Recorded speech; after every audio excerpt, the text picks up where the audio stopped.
Commander Zixthal stared at the assignment papers in his 4 hands. His purple skin turned a darker shade of violet, which meant he was very unhappy. The other officers in the Galactic Confederation meeting room were trying not to laugh at him. "Earth?" Zixthal asked.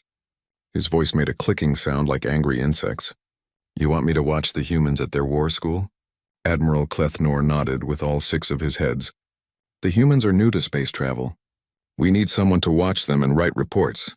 You are perfect for this job." The other officers started laughing now. Everyone knew that watching new species was the worst job in the military. It was what they gave to officers who made mistakes or were being punished. "But sir," Zixthal said, "I am a real warrior. I have fought in 12 battles. Why do I have to babysit these primitive creatures?" "Because," said the Admiral, "you crashed your ship into a space station last month.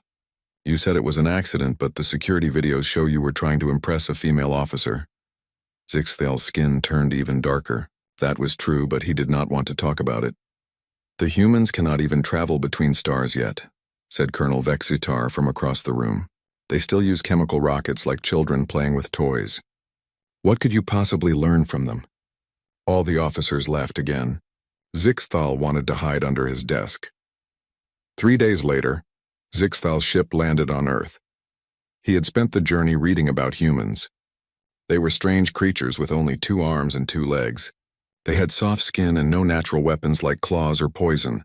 The file said they lived for less than 100 years, which was very short. Most aliens lived for at least 300 years. The humans had built their main military school in a place called West Point. It sat on a hill next to a big river. Zixthal thought it looked like a prison made of gray stone. A human general met him at the landing pad. The general was old with white hair and wore a green uniform covered in colorful ribbons. Zixthal had studied human military ranks, so he knew this human was important. "Welcome to West Point, Commander," the general said. "I am General Harrison. We are honored to have you observe our cadets." Zixthal looked around.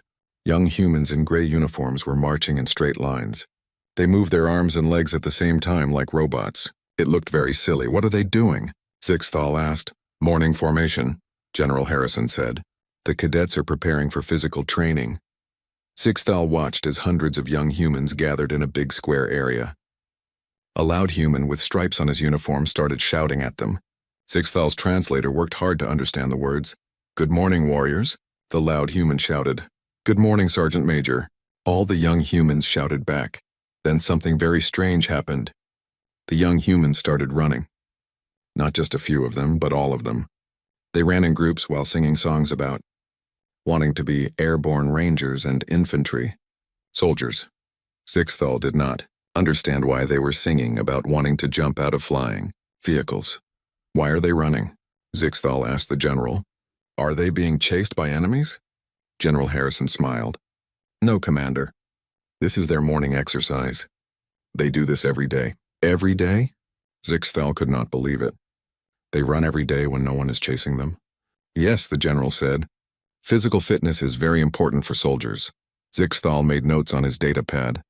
Humans voluntarily engage in pointless running behavior. Possible explanation: mental defect causing enjoyment of unnecessary suffering. The running went on for 30 minutes.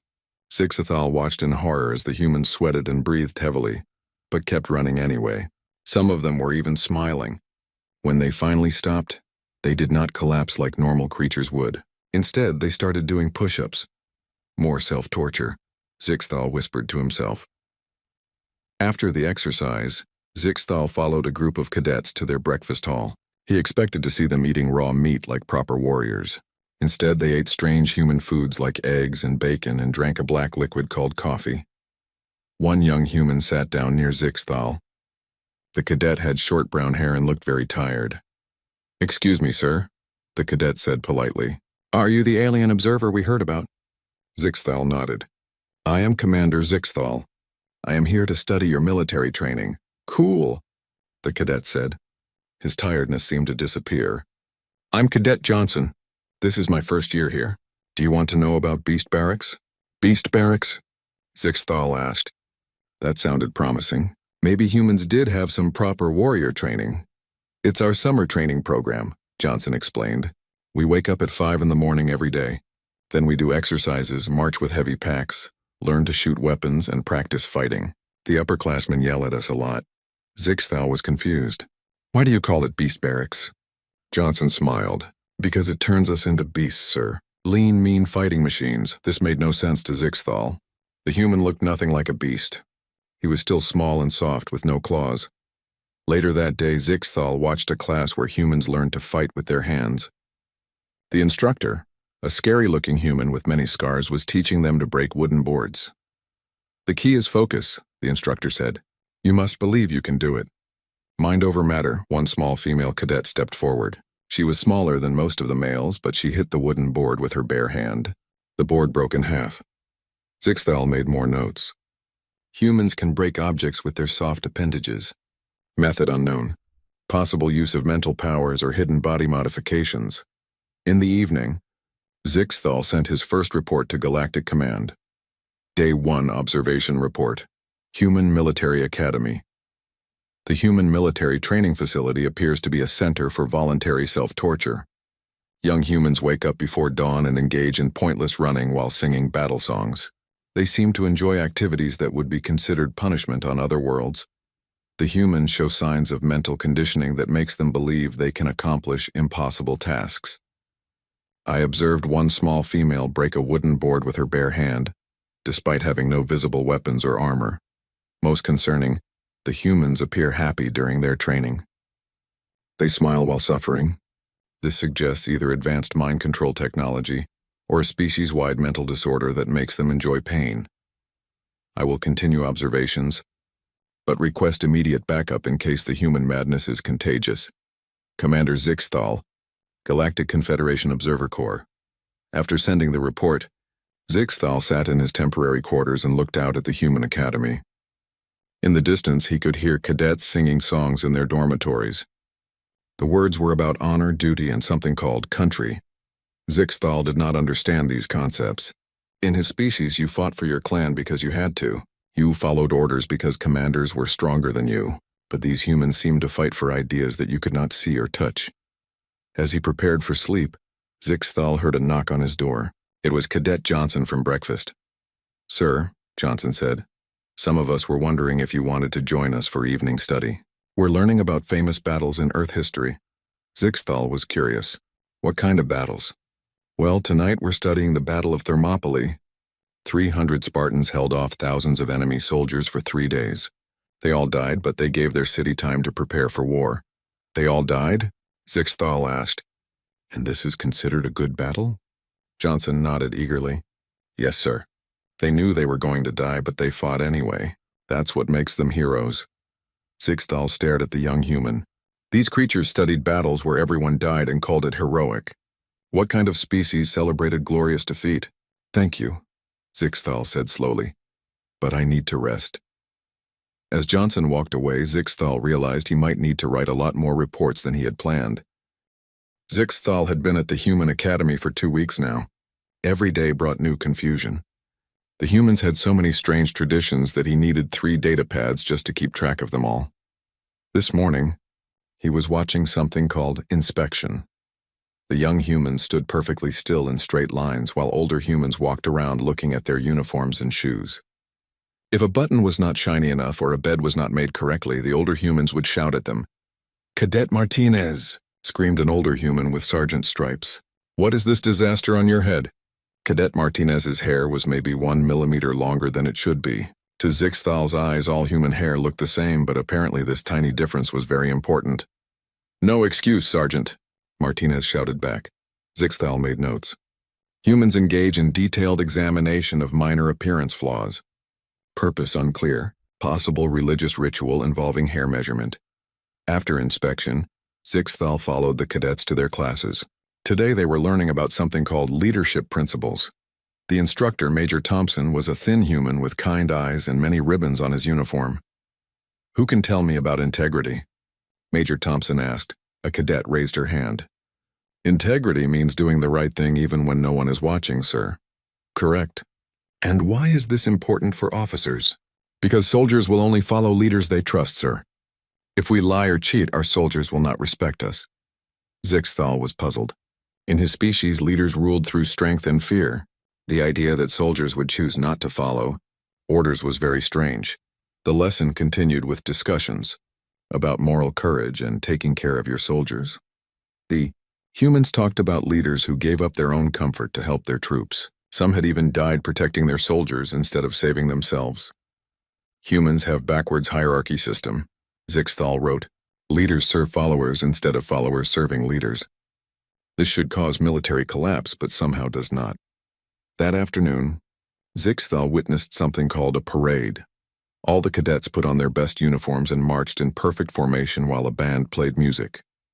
Parents and families came to watch. Many of the watching humans had water coming from their eyes, which Zixthal's research said meant they were happy. At the end of the parade, an old human general gave a speech about duty, honor, country. These three words seemed very important to humans. Zixthal heard them everywhere at the academy. What is duty? Zixthal asked Cadet Johnson later. Johnson thought for a moment. Duty is doing what you are supposed to do, even if you don't want to. Like standing guard at night when you're tired or helping a friend with homework when you want to sleep. And honor? Honor is being the kind of person others can depend on. Keeping your promises. Never lying or cheating. Protecting people who can't protect themselves. What about country? Johnson's face became very serious. Country is all the people back home. Our families, our friends, strangers we've never met. We train to be soldiers so we can keep them safe. Zixthal struggled to understand this. But why do you care about strangers you have never met? Because they're human too, Johnson said simply. And humans take care of each other.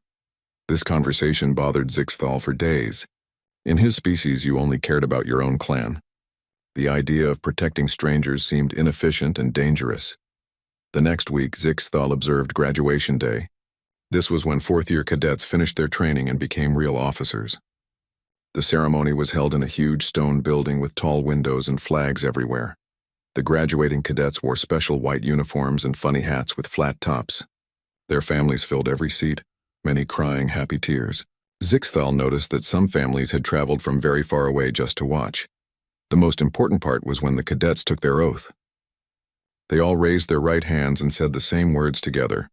I solemnly swear that I will support and defend the Constitution of the United States against all enemies, foreign and domestic, that I will bear true faith and allegiance to the same, that I take this obligation freely, without any mental reservations or purpose of evasion, and that I will well and faithfully discharge the duties of the office I am about to enter. So help me God. After they finished speaking, something amazing happened. All the cadets threw their funny hats high into the air at the same time. The hats spun and tumbled before falling back down like strange gray rain. Children from the families ran onto the field to catch the falling hats. Zixthal was very confused. Why did they throw their hats? He asked General Harrison. It's tradition, the general smiled. It symbolizes their joy at graduating and their eagerness to begin serving as officers. But now their hats are on the ground and dirty. They don't need those hats anymore. As new officers, they'll get different ones. Zixthal made notes. Humans perform ritual destruction of head coverings to celebrate completion of training. Possible waste of resources indicates humans have abundant hat-making capabilities. That evening, there was a big party for the new officers and their families. Zixthal watched as the young humans celebrated with their parents and friends. Many of the new officers would soon go to different parts of the world to lead soldiers in dangerous places. What surprised Zixthal was that the families seemed proud and happy, even though their children were about to go into danger. On his world, parents tried to keep their children safe from war, not encourage them to join it. He observed one conversation between a new officer and her parents. We're so proud of you. Sarah, her mother said, hugging her tight. I'm nervous, Sarah admitted. What if I'm not a good leader? What if I make mistakes and soldiers get hurt? Her father, an older man with gray hair, put his hand on her shoulder. You've been training for 4 years. You know how to lead. More importantly, you know how to care about your soldiers. That's what makes a good officer. But what if I'm scared when things get dangerous? Being scared is normal, her mother said. Courage isn't about not being afraid. It's about doing the right thing even when you are afraid. Zixthal found this conversation very interesting. The humans talked about fear like it was normal and acceptable. In his species, showing fear was a sign of weakness that could get you killed by other warriors. Later that night, Zixthal wrote his weekly report, Week 3 Observation Report. Human Military Customs. Human military training involves numerous incomprehensible rituals. These include detailed examination of uniform cleanliness despite having no tactical purpose, ceremonial destruction of headwear during graduation, teaching leaders to serve followers instead of dominating them, voluntary oath-taking to defend abstract concepts like constitution, family celebration when offspring choose dangerous military careers. Most puzzling is human concept of courage. They define courage as acting despite fear, not absence of fear. This suggests humans regularly operate while frightened, which should impair their combat effectiveness. Humans also demonstrate irrational care for strangers. They train to risk their lives protecting people they have never met, calling this duty to country. This behavior contradicts basic survival instincts. However, I must note that these strange customs produce remarkable loyalty among human soldiers. I have observed no cases of insubordination or cowardice during training. The humans seem genuinely eager to face danger for their ideals. Recommend further study to determine if human honor code is military strength or exploitable weakness. Commander Zixthal, Galactic Confederation Observer Corps. As Zixthal prepared for sleep, he thought about the conversation he had overheard between the new officer and her parents. The idea that courage meant acting despite fear was very different from his species' understanding of bravery. On his world, brave warriors were those who felt no fear. But humans seemed to think that feeling fear and acting anyway was more courageous. This made no sense, but he had to admit that the human military system seemed to work very well. Tomorrow he would observe combat training exercises. Maybe that would help him understand how these strange customs translated into actual fighting ability. Today was the day Zixthal had been waiting for. The human cadets were going to practice actual combat in something called war games. Finally, he would see how all their strange training worked in real fighting situations. The exercise took place in a large forest area behind the academy. The cadets were divided into two groups, the blue team and the red team. They wore special vests that would beep and flash lights when hit by training weapons that fired harmless laser beams. Major Davis, the exercise commander, explained the mission to both teams. Blue team, your job is to defend the bridge over Miller Creek. Red team, you need to capture that bridge. You have 4 hours to complete your objectives. Zixthal expected to see careful, organized military tactics like his own species used. Instead, he watched something that looked more like organized chaos. The blue team, led by Cadet Captain Williams, immediately started doing things that made no tactical sense. Instead of positioning all their soldiers at the bridge, they split into small groups and spread out through the forest. Why are they dividing their forces? Zixthal asked Major Davis. That makes them weaker. Watch and see, Major Davis replied with a knowing smile. The red team, commanded by Cadet Captain Rodriguez, approached the bridge directly. It seemed like a smart plan. They outnumbered the defenders and had better weapons. But as they moved through the forest, the scattered blue team soldiers started attacking from all directions. Zixthal watched in amazement as the humans used every tree, rock, and bush as cover. They communicated with hand signals and moved like they had been fighting in forests their whole lives. When one group was discovered and killed by the red team, another group would immediately attack from somewhere else. But the strangest thing was how they used their equipment. Cadet Johnson had somehow turned his radio into a decoy by placing it in a tree and setting it to play recorded voices. This made the red team think there were blue soldiers in that area when there weren't any. Another cadet had used her shoelaces to create a tripwire that made red team soldiers stumble and reveal their positions. A third cadet had stuck branches and leaves all over his uniform, making him almost invisible when he lay still. Where did they learn these techniques? Zixthal asked. We don't teach them this, Major Davis said. They figure it out themselves. Humans are very creative when they need to be. The exercise continued for 3 hours. The red team had better numbers and weapons, but the blue team kept finding new ways to slow them down. They created fake obstacles, led enemies into traps, and even started small fires to create smoke screens. Most impressive was their teamwork. When one cadet was killed in the simulation, his teammates immediately changed their plan to make up for the loss. They shared ammunition, food, and information without being ordered to do so. Finally, the red team reached the bridge. Only 3 blue team cadets were left to defend it, while the red team still had 12 soldiers. Any reasonable military commander would surrender at this point. Instead, the 3 remaining blue team defenders did something that made Zixthal question everything he knew about warfare. They charged.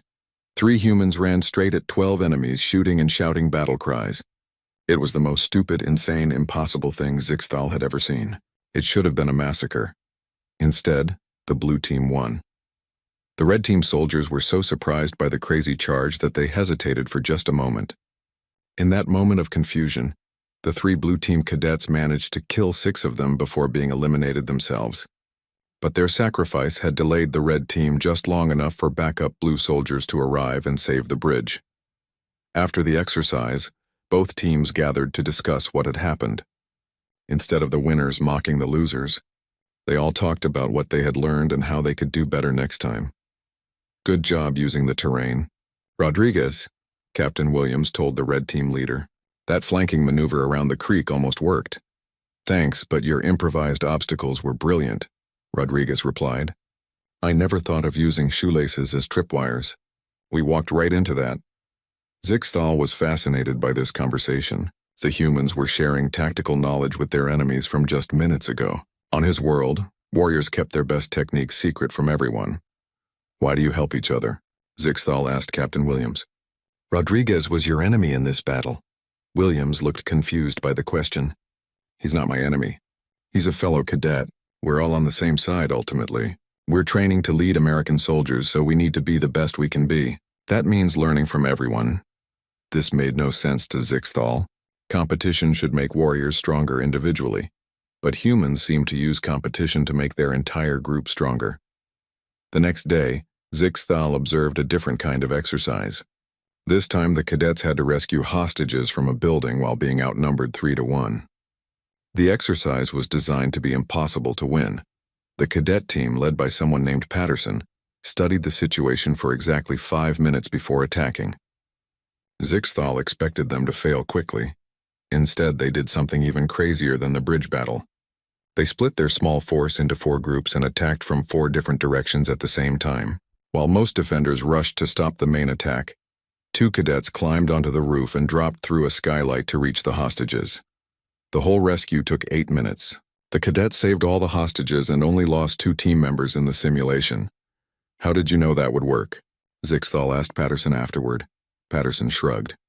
"We didn't know it would work, but sitting around talking about how hard it was wouldn't save the hostages. Sometimes you just have to try something and see what happens. But what if you had failed?" "Then we would have failed trying," Patterson said. "But we might have learned something useful for next time." Zixthal spent the evening reviewing his notes from the combat exercises. The humans had won both battles despite being outnumbered and outgunned. They had used tactics that seemed insane but somehow worked. More disturbing was their attitude toward impossible situations.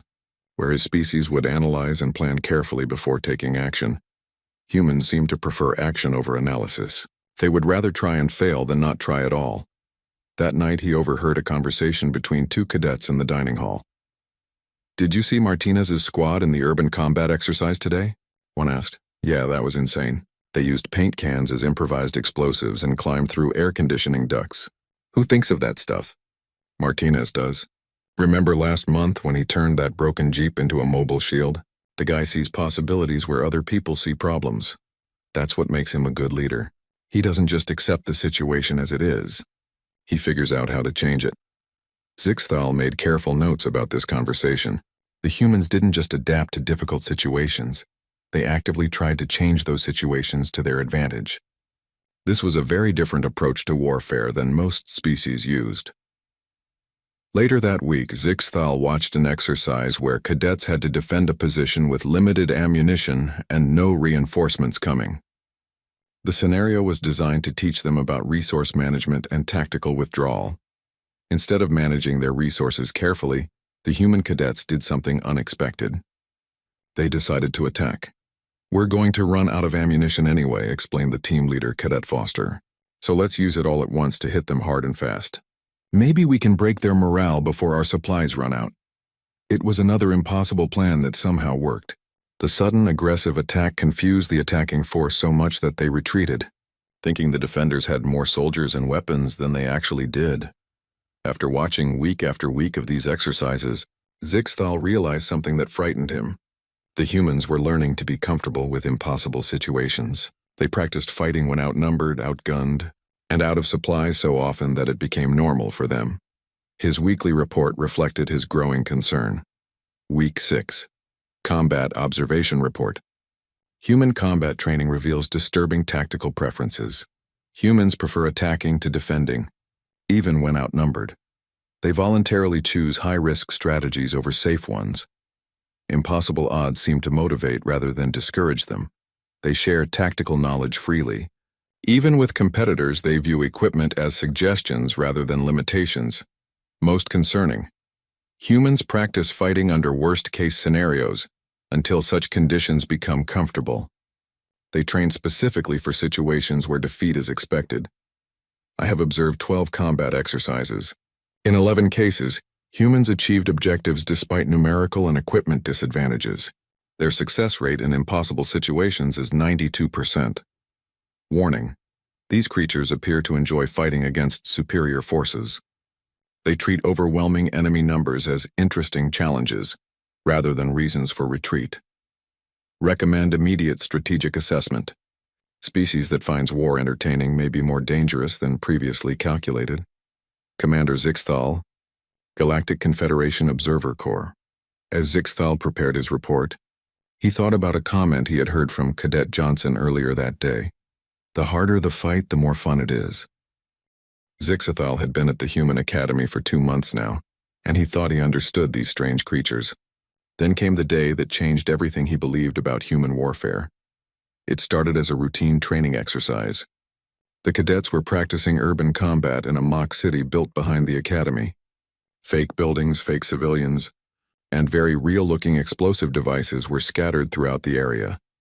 Cadet Stevens' squad was moving through a narrow street when the exercise controller activated a training grenade. It was harmless, but in the simulation it represented a real explosive that would kill everyone within 10 meters. Zixthal watched through his observation scope as Stevens saw the device. The cadet looked around quickly and saw that his 5 squad members were all within the danger zone. In a real battle, they would all die. Then Stevens did something that made Zixthal drop his datapad. The cadet threw himself on top of the fake grenade. Even in a training exercise with harmless equipment, Stevens covered the device with his own body. His uniform vest immediately lit up, showing that he was killed in the simulation. But his squad members' vests stayed dark. They were safe. "Exercise complete," shouted the training officer. "Stevens front and center." Zixthal expected the cadet to be punished for making such a dramatic gesture during a simple training exercise. Instead, the training officer smiled and shook Stevens' hand. "Outstanding tactical thinking, cadet. You recognized the situation and acted to save your squad. That's exactly what we want to see." Zixthal was confused. "But he died," he said to Major Davis, who was standing nearby. "How is dying good tactical thinking?" Major Davis looked at Zixthal with surprise. Sometimes a leader has to sacrifice himself to save his soldiers. Stevens understood that losing one person is better than losing 6 people. "But he is the leader," Zixthal protested. "Leaders should preserve themselves to continue commanding." "Not in the human military," Major Davis said quietly. "We believe that leaders exist to serve their soldiers, not the other way around. A good officer will always put his soldiers' lives before his own." This conversation bothered Zixthal for the rest of the day. In his species, commanders stayed safe while sending soldiers into danger. The idea of leaders sacrificing themselves for followers seemed backwards and inefficient. That evening, he decided to research human military history on their computer network. What he found kept him awake all night. The humans had been fighting wars for their entire recorded history. But unlike other species, they kept detailed records of every battle, including their failures and defeats. Zixthal read about thousands of conflicts, from small tribal fights to massive world wars. The pattern was always the same. Humans would fight each other constantly over resources, territory, religion, and political ideas. They seemed unable to exist peacefully for more than a few years at a time. But whenever an outside force threatened all humans, something remarkable happened. The warring groups would stop fighting each other and unite against the common enemy. It had happened during their world wars, when dozens of human nations worked together against their enemies. More disturbing was their track record in these united conflicts. When fighting for their species' survival, humans had never lost, not once. They might lose individual battles, but they always won the wars that mattered. Zixthal read about something called the Battle of Thermopylae that Cadet Johnson had mentioned weeks ago. 300 human warriors had held off an army of thousands for 3 days. They all died, but their sacrifice gave their city-state time to prepare for war. The larger enemy force was eventually defeated. He read about human soldiers in their Second World War who volunteered for missions with no chance of survival. Pilots who flew their damaged aircraft into enemy ships rather than abandon their posts. Infantry soldiers who attacked impossible positions to save their friends. The most chilling discovery was a pattern in human behavior during desperate situations. The closer they came to total defeat, the more dangerous they became. Humans who were losing fights would often choose death over surrender, taking as many enemies with them as possible. One historical account particularly disturbed Zixthal. It described a human city under siege where the defenders were starving and had almost no weapons left. Instead of surrendering, they set fire to their own city and fought in the burning streets until every last defender was dead. The enemy won the battle but suffered so many casualties that they could not continue their war. Humans prefer destruction to defeat, Zixthal wrote in his notes. They will choose mutual annihilation over submission. The next morning brought an even more disturbing revelation. Zixthal was observing a leadership class where cadets discussed famous military commanders from human history. "Who can tell me about General Patton's philosophy?" asked the instructor. A cadet raised her hand. "He believed that Americans love a winner and will not tolerate a loser. He said a man would rather die for something than live for nothing." "And what about General MacArthur?" "He said that in war there is no substitute for victory, sir." "General Sherman?" "War is hell, sir. But sometimes hell is necessary to protect what we love." Zixthal realized he was listening to a species that had spent thousands of years perfecting the art of warfare. These humans had studied every possible type of battle and developed tactics for each one. They had generals who specialized in desert fighting, jungle fighting, mountain fighting, and city fighting. But what made them truly dangerous was their attitude toward war itself. They did not see it as a necessary evil or a tool for gaining resources. They saw it as a test of character and will. During lunch, Zixthal sat with a group of cadets and asked them about their future plans. "I want to be an infantry officer," said Cadet Robinson. "Leading soldiers in combat is the greatest responsibility and honor a person can have." "What about you?" Zixthal asked Cadet Kim. "Military intelligence," Kim replied. "I want to understand our enemies better than they understand themselves." "Knowledge is power in warfare. And you?" he asked Cadet Washington. "Combat engineer," Washington smiled. "I want to build bridges and roads to help our soldiers advance, and blow up bridges and roads to stop our enemies." Every single cadet he spoke with had chosen military specialties that involved direct combat or support for combat operations. None of them seemed interested in peaceful careers. They were all eager to serve in dangerous places around the world. That afternoon, Zixthal witnessed the Academy's graduation ceremony. He had seen this before, but now he understood it differently. These young humans were not just finishing school. They were completing a 4-year program designed to create professional warriors. The graduating cadets took their oath again, promising to defend their constitution and country against all enemies. But this time, Zixthal paid attention to different words. "That I will bear true faith and allegiance to the same, that I take this obligation freely, without any mental reservations or purpose of evasion." They were promising to fight without hesitation or doubt. They were volunteering to kill and die for abstract ideas like freedom and democracy. After the ceremony, Zixthal spoke with one of the new officers, Lieutenant Sarah Chen, whom he had observed during her 4 years at the academy. "Are you excited about your assignment?" he asked. Chen was being sent to lead soldiers in a dangerous part of the world where combat was likely. "Yes, sir," Chen replied with genuine enthusiasm. "I've been training for this my whole life. I can't wait to put what I've learned into practice." "Aren't you afraid you might be killed?" Chen thought for a moment. "Of course I'm afraid. Only an idiot wouldn't be afraid of war. But fear doesn't change what needs to be done. My soldiers will be depending on me to lead them well. That responsibility is more important than my personal safety. What if you have to order your soldiers into a battle where some of them will die? Then I'll make sure their sacrifice means something, Chen said firmly. I'll study the mission carefully, use the best tactics I know, and lead from the front. If someone has to die, I'll die first before I ask my soldiers to take risks I won't take myself. Zixthal stared at this young human who spoke so casually about death and sacrifice. She was barely an adult by human standards, yet she was already prepared to make life and death decisions for other people. That night, Zixthal wrote his most important report yet. Critical Assessment Report.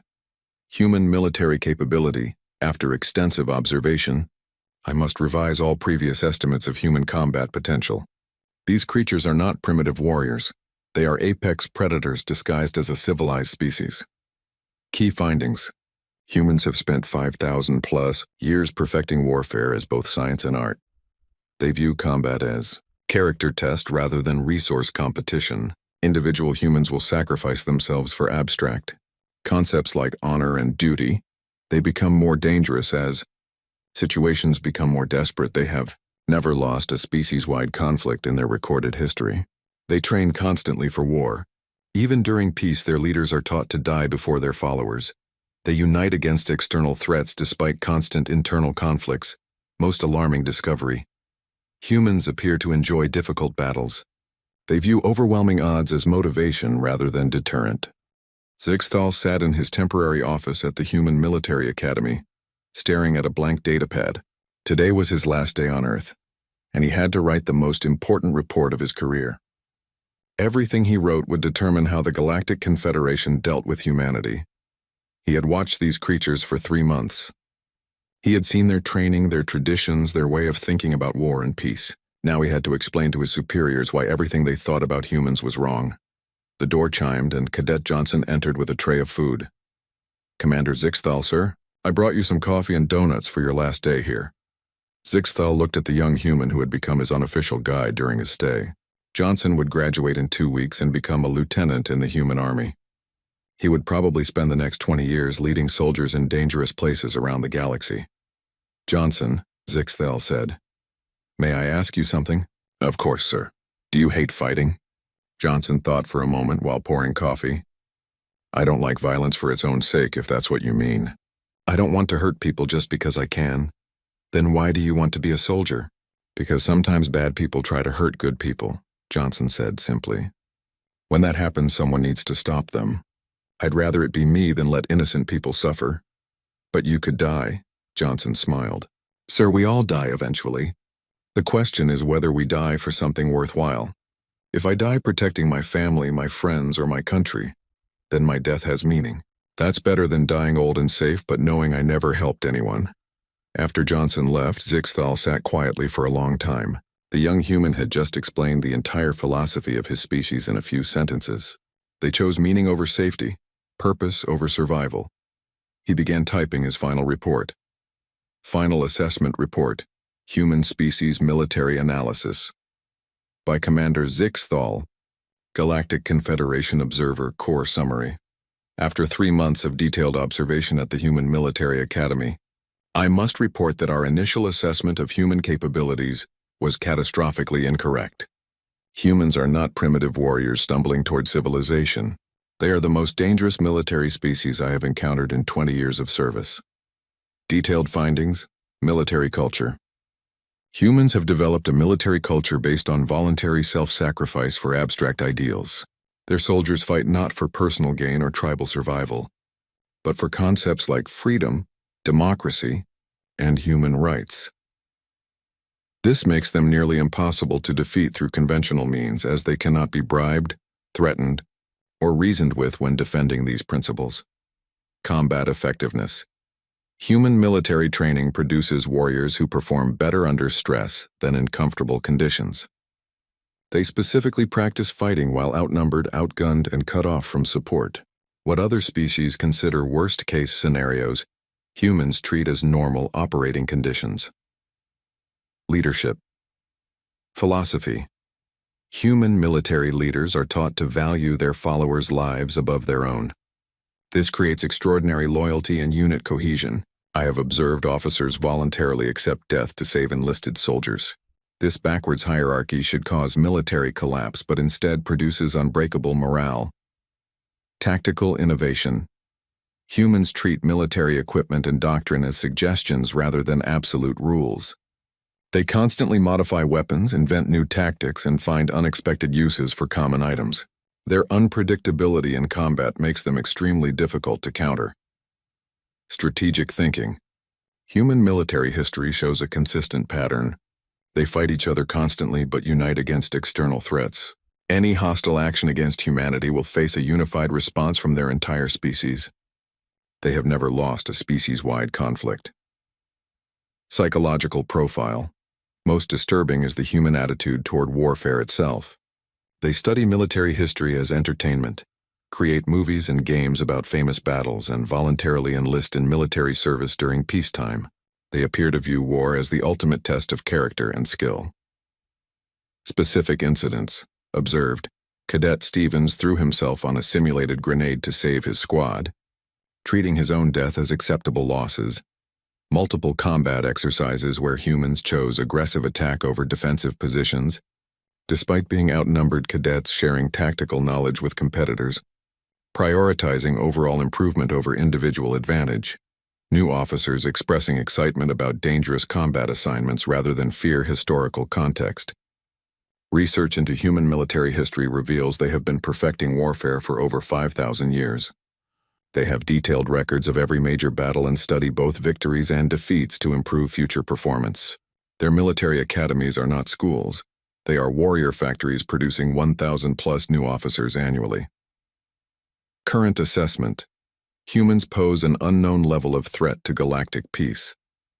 They are individually brave to the point of recklessness, collectively organized beyond any species I have studied, and technologically innovative in ways that cannot be predicted.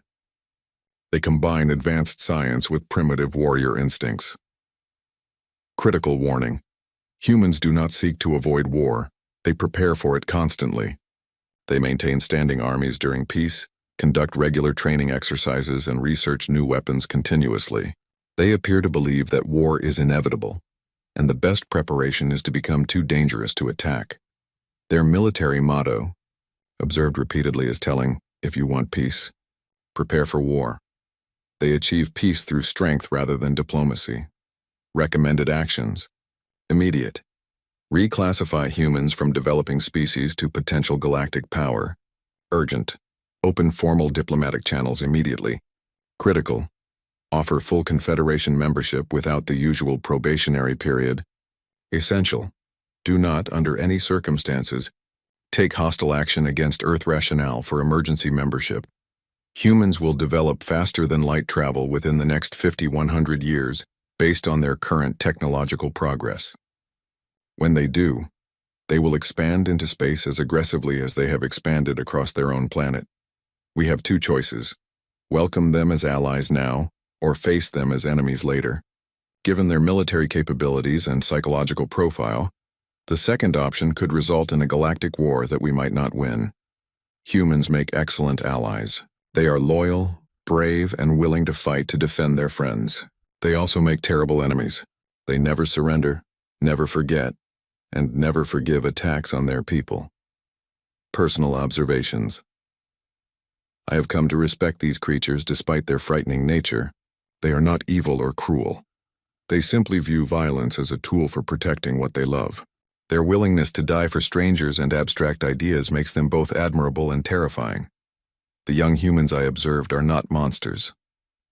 They are idealistic volunteers who genuinely believe they can make the galaxy safer for everyone. The fact that they probably can make it safer is what makes them so dangerous to those who would threaten innocent people. Final recommendation: treat humans as you would want to be treated. Show them respect, offer them friendship, and give them good reasons to see us as allies rather than threats. Do this quickly, before they develop military technology that makes them impossible to stop. These creatures have spent their entire evolutionary history preparing for a war they did not yet know was coming. Now that they know there are other species in the galaxy, They will prepare for galactic war with the same dedication they have shown for terrestrial conflicts. It is far better to have them preparing to fight alongside us than against us. Respectfully submitted, Commander Zixthal, Galactic Confederation Observer Corps. After finishing the report, Zixthal prepared to leave Earth. General Harrison came to see him off at the landing pad, along with Cadet Johnson and several other cadets he had gotten to know. "Commander," General Harrison said, "I hope your time here was informative." "It was educational," Zixthal replied carefully. "I learned much about human nature." "Good," the general smiled. "I hope your report will help our species understand each other better." Johnson stepped forward. "Sir, will we see you again?" "Maybe when we join your Space Confederation." Zixthal looked at the young human who would soon be leading soldiers across dangerous battlefields. "I believe you will be joining us sooner than you think, Lieutenant Johnson." As his ship lifted off from Earth, Zixthal watched the human military academy disappear below. Somewhere down there, thousands of young humans were training to become officers. In a few years, they would be leading human soldiers to other planets, other star systems, other challenges. The galaxy was about to become a much more interesting place. 3 weeks later, Zixthal stood before the Galactic High Command, delivering his report in person. The assembled officers listened in growing alarm as he described human military capabilities. "You're recommending immediate full membership for a species that has not even achieved interstellar flight?" asked Admiral Clethnor. "I am recommending that we offer them membership before they achieve interstellar flight," Zixthal corrected. "Once they develop that technology independently, they will not need our help with anything. It would be better to establish friendly relations while we still have something to offer them. But surely one primitive species cannot threaten the entire Confederation."